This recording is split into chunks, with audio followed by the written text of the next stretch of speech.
Welcome to video 2 that will take you through how to write the rising action portion of your magical realism story. So, for the rising action, remember this is following the exposition that introduces that the animals are trying to escape because the world is ending. So the next plot point begins with a transition. The next sign came. Just like with actual formal essays, you're still going to want to use transitions that help tie each of your paragraphs together.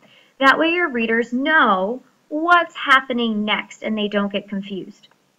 So the sentence reads, "The next sign came shortly after when Chester, the loyal rust-colored Labrador who had taken to limping at my side in his final years, darted through the front door. I had stooped down to pick up the morning paper, and then he was off around the corner of the house, pausing once to look back at me and whimper a plea I could not understand. He ended up in the middle of a field that the neighbors' children sometimes used for soccer or baseball or water games, and that the teenage girls used for sunning." So here we have the end of kind of the next plot point.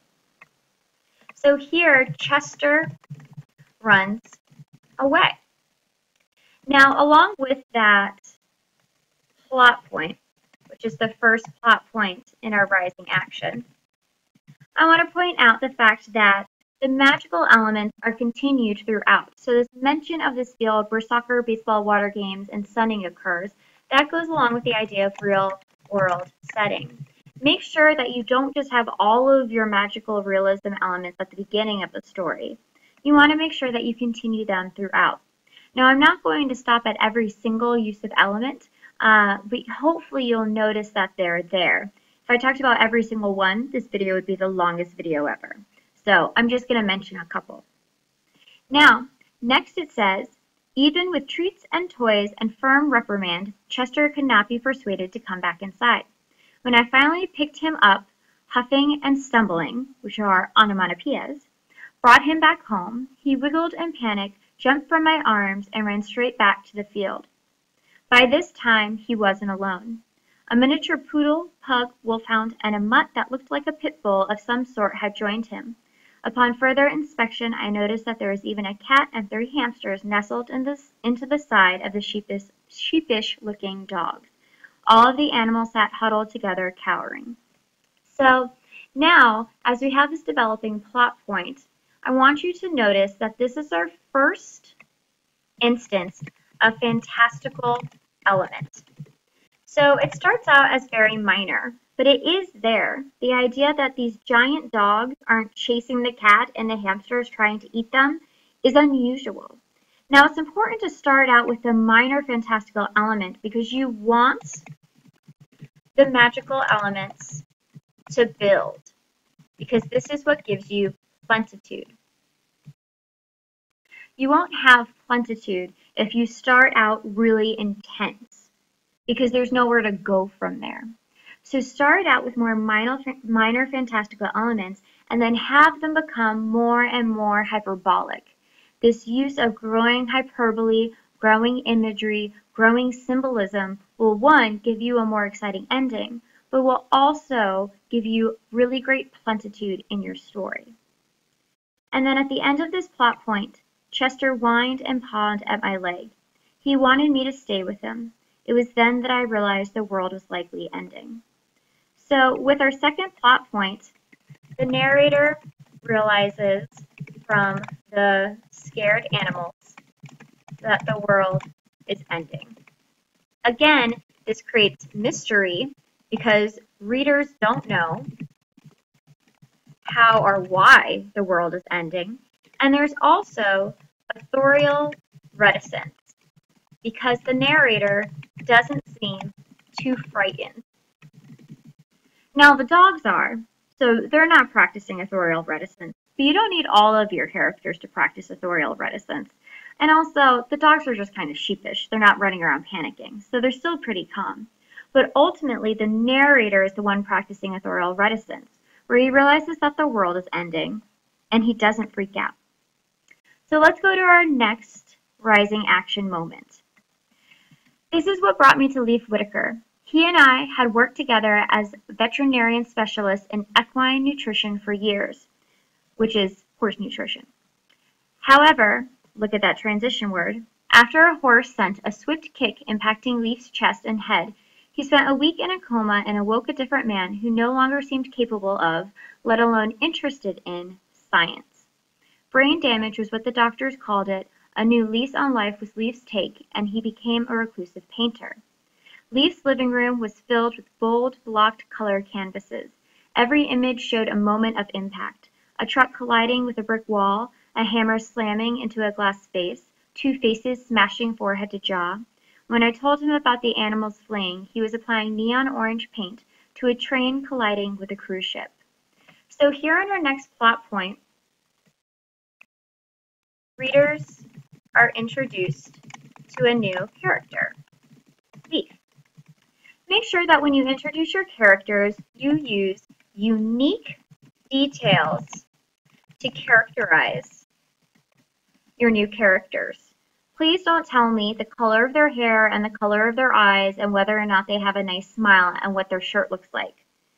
Be unique. Talk about how they got beaten up by a horse and lost their memory. That's way more unique and creative.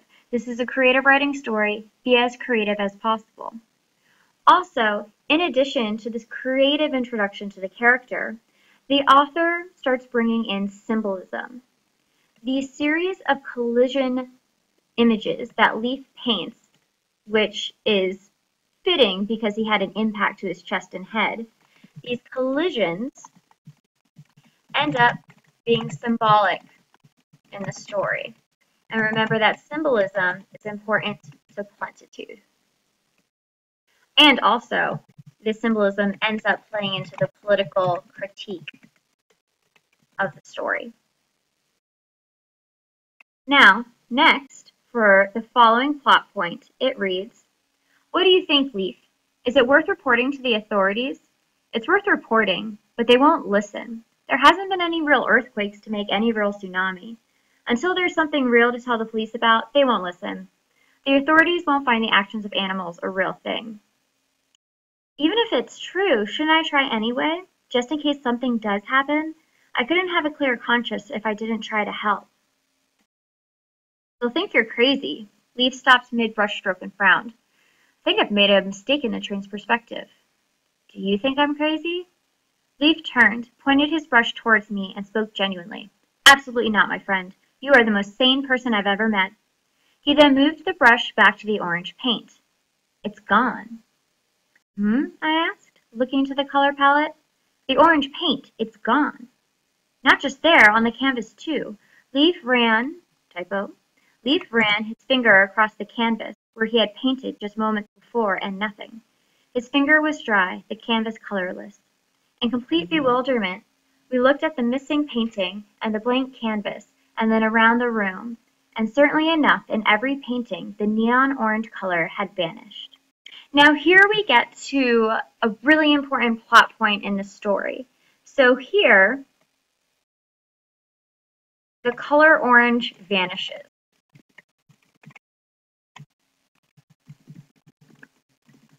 Now, this is quite clearly also a fantastical element. The color orange disappearing from the world is a big deal, and a fantastical element. It's very odd. So that's a really important plot point. And so you can see as the plot points continue with the rising action, they get more and more intense. We go from animals being kind of scared to meeting a new character who has lost his memory to the color orange vanishing. So make sure that your plot points continue to ascend in its intensity, becoming more and more intense, more and more magical to build that plenitude. Also, something else that I want to point out for this section of the rising action is the dialogue. Dialogue is a really great way to make your story more dynamic and more interesting to read. Some things that you can note is that every time you do not have to say he said, she said. As long as you don't have a ton of characters talking, only 2, maybe 3, but especially with 2, usually readers can keep track of who's talking.